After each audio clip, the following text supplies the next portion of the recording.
Aftermath. At the gate. Ruins. The ruins of the threshold. Gate floated in scattered fragments over the shattered moon where it once stood. Metallic debris drifted like frozen confetti. Energy traces crackled in silence. Elena stood aboard the Parallax's observation deck, staring at the vacuum-scattered remains. "Tau's gone," she whispered. "She gave herself for this." Epsilon entered behind her, his eyes still faintly lit by residual resonance. Number She became something greater. Elena turned, confused. "She's not dead," Epsilon continued. "She integrated with the gate's quantum lattice. She's everywhere the signal touched." "And Delta?" Epsilon paused. "Flung out of sync with time, lost. For now." Earth, Echo's lab revealed. Beneath Earth's crust, Echo stood in his hidden lab. Monitors blinked with cryptic Malien glyphs and pulse maps. Velsereth, the rogue Zorathian warrior, hovered beside him. "Delta's presence is fading," Velsereth hissed. Echo didn't respond. He was watching something else. One of his monitors began blinking furiously. A red glyph pulsed in the shape of the gate. "A signal from beyond. This isn't from Delta," Echo muttered. He zoomed in, a frequency riding the aftershock of the gate's collapse, coordinates outside known galactic space. Velsereth leaned forward. "You think it's Tau?" "No," Echo said. "I think it's something else she awakened." Coalition High Council, divided on Mars. The newly reassembled Coalition High Council met in session. Humans, Zorathians, hybrid Maliens, and defector factions argued across the chamber. "We've lost control of the gate. The power vacuum will destabilize the sector," barked Councillor Orvek. Kale stood from his post. "Power vacuum? We barely survived extinction. You want to claim the remains of a catastrophe?" Another voice cut in. It was Lise, now representing the hybrid rebellion faction. "If Evelyn and Tau stopped Delta, we owe them more than politics.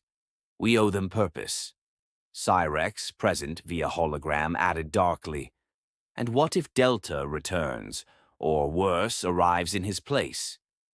Silence. Evelyn's awakening.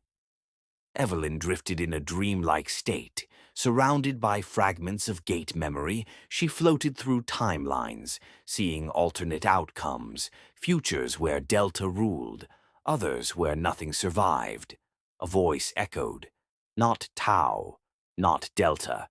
You've tampered with the weave, Evelyn Hale. You tore open a seam not meant to be seen." She turned, facing a being of pure light and shadow. Genderless, its form shifted constantly. "I am Tenebrix, and you have summoned me." Evelyn's breath caught. "You're from outside the lattice, a precursor species." Tenebrix nodded. "We buried ourselves beyond time to avoid the Malien wars, but you, child of curiosity, shattered the barrier." The signal team forms. Back on the Parallax, Marcus, Elena, Zero, and Epsilon gathered around the decryption core. A weak signal repeated across the display, a sound like distant whispers encoded in energy. "It's not random," Marcus said. "It's a countdown." Zero narrowed his gaze. "No, it's a location. Tau embedded coordinates inside the collapse wave." Epsilon tilted his head. "And she left a message." They activated the signal. Tau's voice echoed. "I've seen them. The first children. The ones we were modeled after. They wait. Beyond the edge." "First children?" Elena asked. Zero's voice dropped. "The progenitors of the Malien genome. The creators of Delta's source code." A pause. "Then we go," said Epsilon. Deep space, the forbidden region. Aboard the hybrid stealth cruiser Vanta, the team crossed the edge of known space. Navigation began failing. Instruments spun wildly. They emerged in a dead region. No stars, no movement, just a void. In the distance, a massive dark structure floated, shaped like a spiral conch, endlessly turning in place. "Is that a station?" Elena whispered. The AI replied, "Structure detected. Estimated age, over 1 billion years. No known origin." Suddenly, the ship lost all power. Epsilon stood up, unaffected. "I feel voices." From the void, whispers entered the ship, through hull, through shielding, directly into minds. Marcus clutched his head. "They're in our thoughts, writing memories that aren't ours." The echo of the first flame. Inside the alien structure, they were pulled by unknown forces, no walking, just drifting. They landed in a chamber lined with glowing spires, symbols pulsed with ancient memory. One figure stood in the center, humanoid, tall, covered in shifting light armor. "I am Miraz, speaker of the first flame." Zero stepped forward. "You made the Malia?" "No," Miraz replied. "We made the origin. The Maliens are but shadows of that design."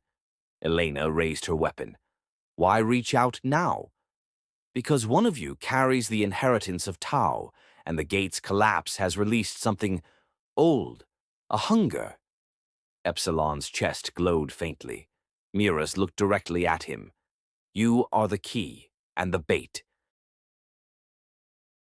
Final revelation, Delta's fracture. Far across space, in a collapsing dimension where physics unraveled, Delta floated, broken. But now he was not alone.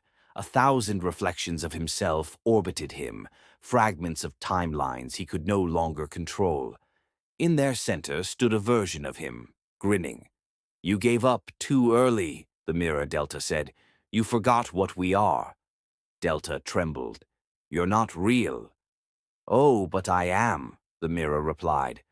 "I'm what comes after gods forget who made them." Delta screamed, but the void swallowed his voice. Then a tear opened, and from the darkness, something larger than all of them looked in. Evelyn and Tenebrix.